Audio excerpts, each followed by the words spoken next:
Hey ladies, and anyone else?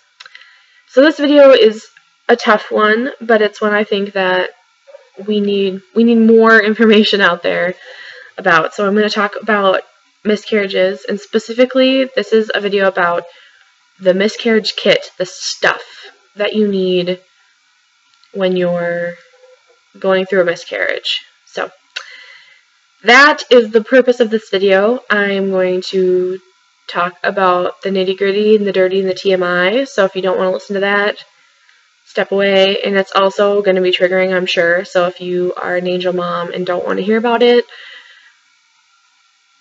look away. So the number one thing to know about miscarriages is that they are messy.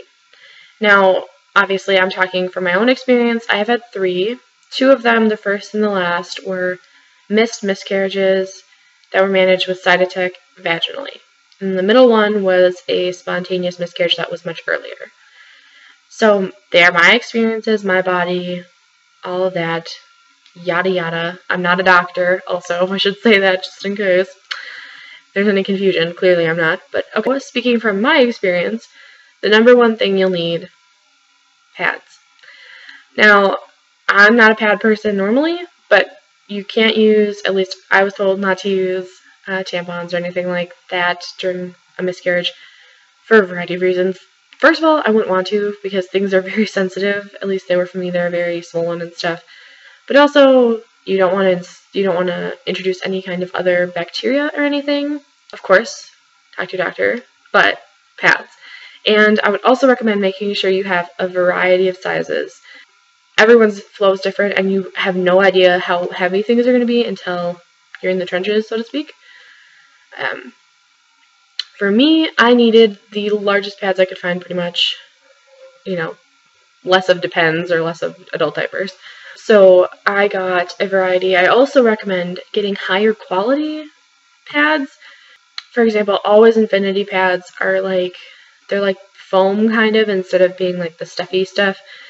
And on the top, instead of having that plastic, they have almost feels like fabric. It's very, very soft.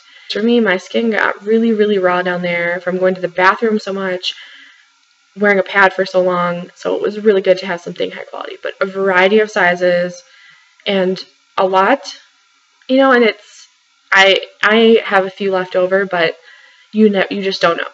Alright, going along with the it's messy group, you also want to have flushable wet wipes. And this is kind of a personal preference thing.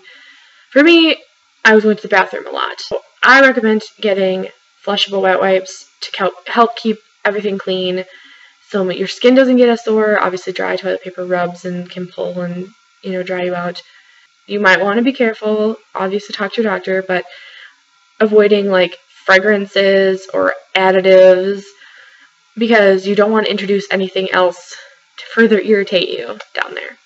Flushable wet wipes were very important. Also, want to encourage you to either pick up a pack of really cheap underwear you don't care about, or pull out big, ugly, comfy undies you don't care about very much because you might leak. You need something big so you can hold a pad. And also, just having something big and comfy is more comfortable because you're, I just got sore and tender everywhere. I was having cramps and backaches and all that. And along with that, old comfy sweats or yoga pants you don't care too much about because you might leak. And you want to just feel comfy. My back hurt so bad, I was having an ice pack and then a heating pad and all that, so that's definitely important as well. And along with that, pull out an old towel or two, I would recommend. That way you have something to throw on the couch or under you in bed. So if you do leak, you're not leaking all over your furniture. You can just throw it in the wash or throw it away. Another big thing is pain meds. And, this, of course, you want to be sure you're talking to your doctor. For me, the first miscarriage, my doctor said if I needed more, she would prescribe something, but to try doing a Tylenol and ibuprofen regimen at home, which she told me how to take them and everything. And that worked okay for that one. It was a lot. I was in a lot of pain, but I was able to manage.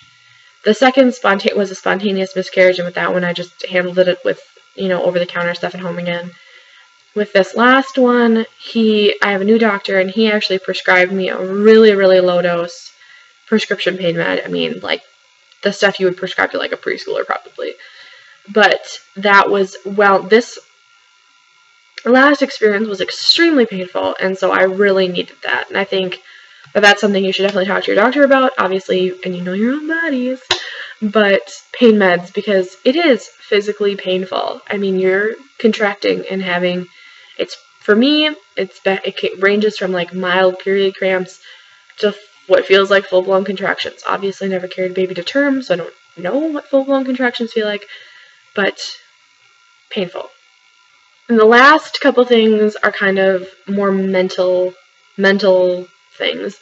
The first is when I found out I was having miscarriages, both the first and the last time, and when I was spotting at first with my spontaneous miscarriage, I went out and grabbed some good, whole, delicious, healthy food, and some unhealthy food.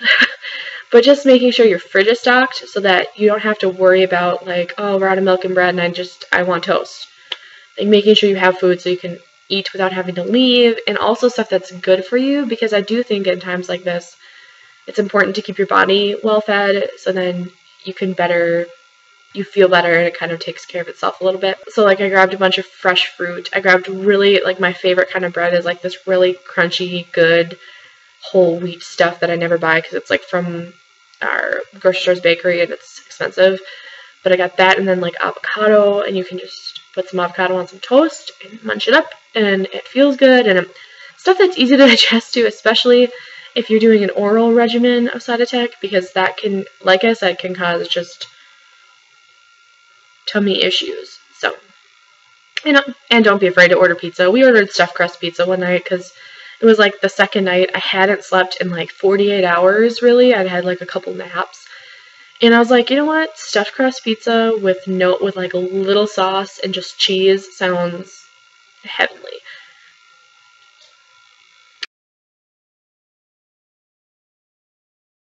So we did that. The very last thing is stuff to distract yourself. For me, I didn't sleep a lot the first few days with any of them. I'm up because of pain and having to go to the bathroom and whatever. So this last time we watched all the Harry Potter movies, all the Lord of the Rings movies, and then started watching Friends. We have all 10 seasons, so started with season 1 and are like, moving our way through. And I think that's important. I also read a bunch of books and like worked on a quilt. Like, have just stuff to distract yourself at home. So you don't have to leave. For eating, for distracting, for anything like that, you want to have pain meds as, appropriate for you. You're going to need comfy clothes you don't care too much about, especially underwear and, like, pants. Some old towels to throw down if you're sitting on the couch or the bed. Pads, obviously. And then I also recommend wet wipes. So that's the list of stuff that you kind of need for a miscarriage. So hopefully this is helpful. And if you're in that week wait or whatever between, am I having a miscarriage, am I not? I'm really sorry. If you know you are, my heart's breaking for you. I know that this is like,